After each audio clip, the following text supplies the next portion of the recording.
Well, from the very get-go, we was left out. Very seldom we was written about in the magazines, newspapers, the like. That's how prejudiced some of the people were back in the days, the writers in the magazines, the books and all. They never wanted to tell the true story. Before this one, I was never on any magazine, and I never saw any blacks or even pictures of them in any magazine.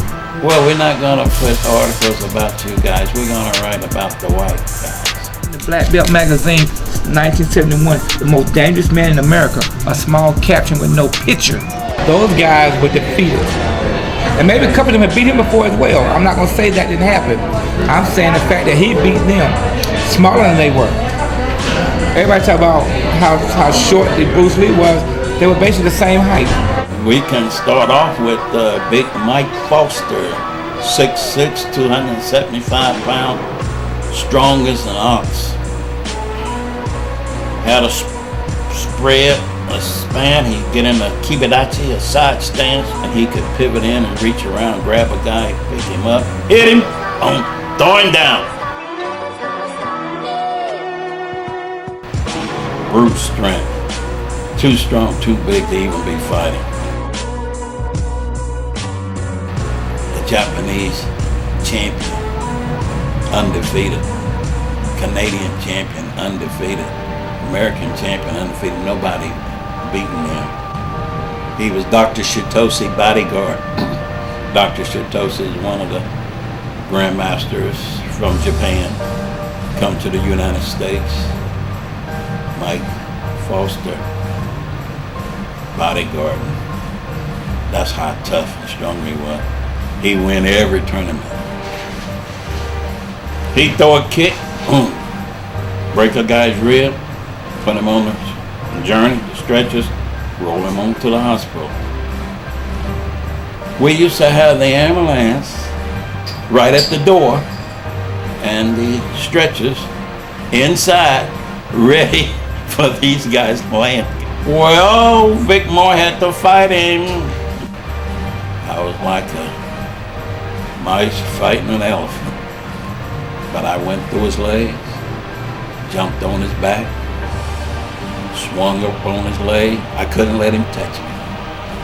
That's in 1965, Miami, Florida, Grand National. I beat him. His first defeat come to my hand. I'm the only one to defeat him.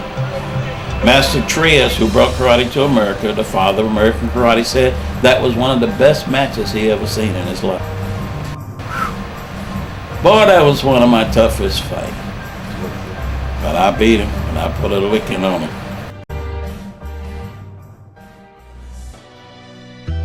But then I hear about Mike Stone, who was a big man, who I really admired in karate. I liked the way his hair was neat, afro and stuff.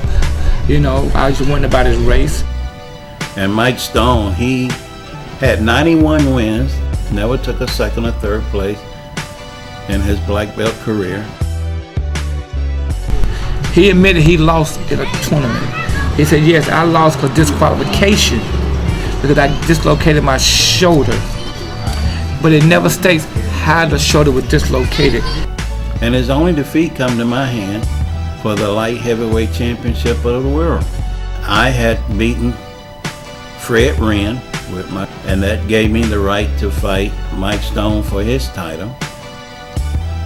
And Mike is very good, very proficient with his techniques, very intimidating, but so was I. We had never fought, and we knew it was going to come down to a day where we were going to have to go against each other. Mike undefeated. Mike had hurt a few people that day, as he normally does. And we traded techniques back and forth, blocking out the other one. I came in with a drop kick. Very seldom you get away from my drop kick, but he blocked it. And I said to myself, pretty good. Next thing I know, Mike Stone was drop kicking on me. Well, I blocked his, and I'm pretty sure he said, I think it's pretty good. He come in with a sweep, a Taitoshi sweep and ridge hand between the eyes. Well, after trading back and forth, we're into sudden death. Mike come in and he hooked me for his Taitoshi sweep. His ridge hand was coming and I saw it coming. And I said, oh, I'm in his trap. Thank God I knew judo very well. John Osaka countering techniques was going to pay off. Because just as he hooked me and was coming in at me, I countered by dropping lower, catching his calf, and I swept him just as hard as I could, and I countered coming with a ridge hand, and I caught him between the eyes and swept his leg, and away he went airborne, and he come down on his head and shoulder and dislocated his shoulder. I had swept him and did the hurt on him that he normally does on everyone else. It didn't state to say that Vic Moore beat him so bad it dislocated his shoulder. It just said, I lost to Vic Moore for disqualification. So they are easy in there, but leave out most of the truth. They didn't lie. He lost. He admits to that. He admits who he lost to. But saying I lost to somebody, but not admitting how I lost, that's the gap that closes. So they want to just take that incident and just shove it up under the rug. He went for years and years saying that he never been defeated, and there's not a man alive that could beat him. And they kept nudging him and saying, well, what about that Vic Moore? Well, he was the only one, and that was a team competition. But they never want to say how he dislocated his shoulder. They never want to say that he got swept. He was ridge hand, that Vic Moore had beat him.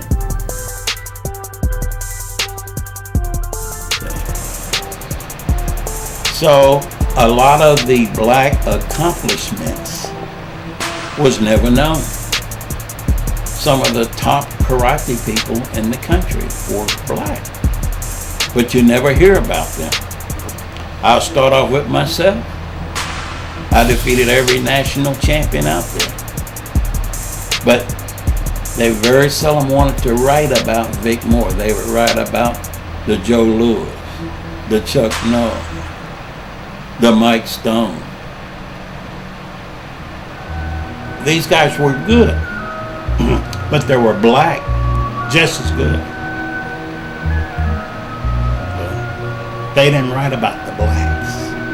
I defeated Jim Kelly in '69 out in California at the team championship. Sadly to say, they didn't even want to write about that.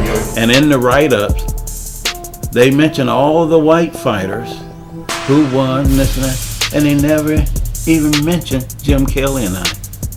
We were two of the only blacks that was competing in the team championship. They never even mentioned us. Mention everybody else except us two, the two blacks. You know, they at least could have said Vic Moore and Jim Kelly was also present. Matter of fact, they even fought each other.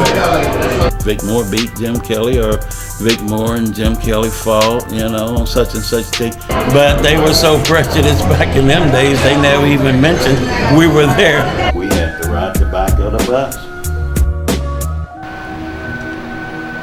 I had to sit on the bus while they bring me food out because I couldn't go in the restaurant.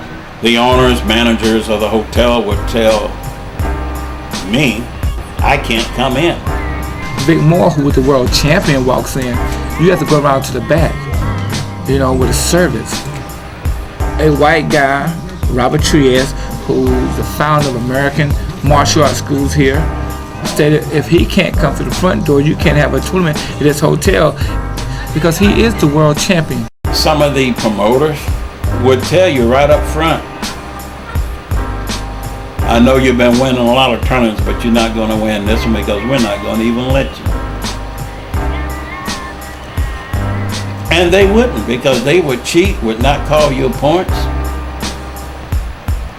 And therefore, they made sure that you didn't win. I had this gentleman tell me I can't even fight for first and second. I have to just fight for third and fourth. Telling me that's just gonna make me fight that much harder. I'm gonna really kick some tail on that. And it just made you fight that much harder. And therefore you got that much better. Chuck Norris was a real gentleman at all times. Now when he fought